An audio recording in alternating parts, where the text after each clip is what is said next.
Les missions de notre établissement, la première bien sûr, c'est de constituer une collection qui était inexistante au départ.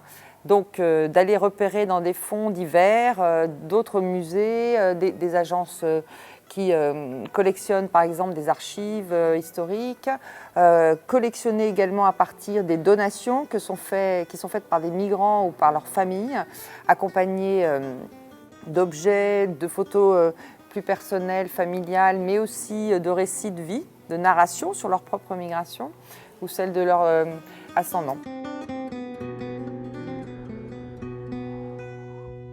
J'ai quitté mon pays,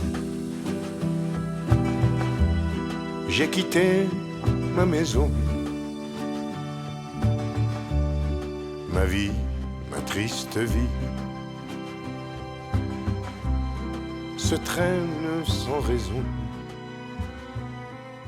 Originalité du musée de l'immigration, on a instauré trois visions différentes. C'est-à-dire que dans chaque thématique, vous retrouverez une vision artistique, une vision historique et une vision ethnologique. Donc l'idée, c'est d'apporter des clés de compréhension de cette chronologie sur 200 ans et de mettre en avant les saillances, les éléments importants qui ont jalonné l'histoire de cette immigration en France. Leurs souvenirs se réveillent bien après mon adieu.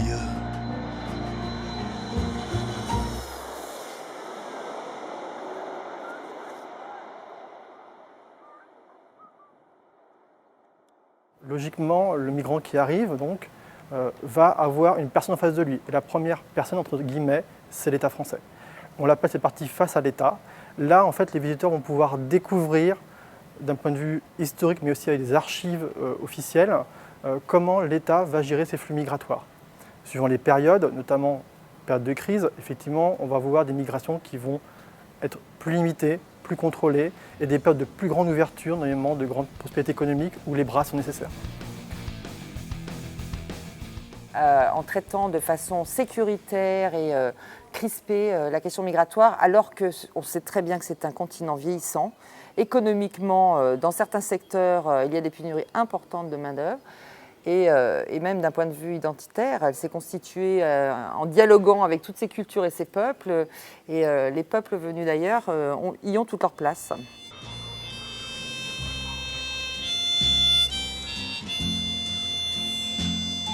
I pity the poor immigrant who wishes he would have stayed home.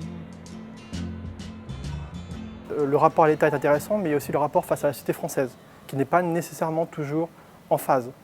On l'appelait terre d'accueil France Hostile.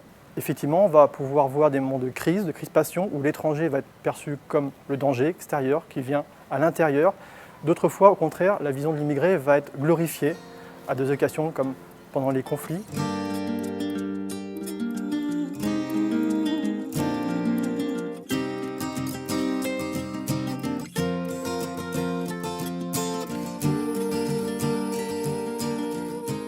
La mission de cet établissement, c'est aussi de lutter contre les représentations négatives, les stéréotypes, les idées reçues qui sont très nombreuses et qui se développent malheureusement en France, sur l'histoire de l'immigration, mais aussi sur les populations immigrées et sur les processus d'intégration aujourd'hui dans notre société française.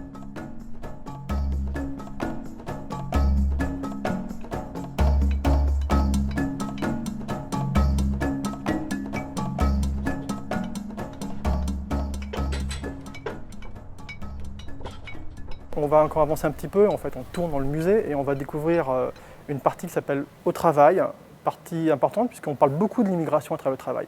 La vision du migrant travailleur est vraiment rentrée, c'est comme ça beaucoup les gens la connaissent, d'un point de vue économique, pour avoir finalité des acquis sociaux que nous avons encore aujourd'hui.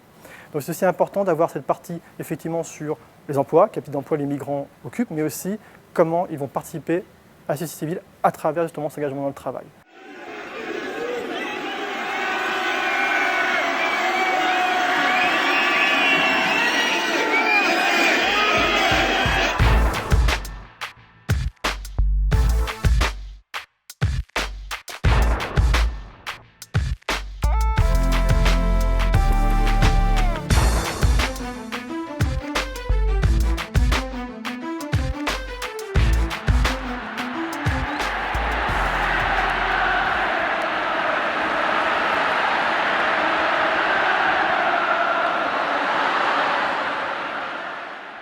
L'histoire de l'immigration en France rejoint et interroge notre histoire politique, la constitution de la France en tant que nation et que république, mais également l'histoire économique et sociale.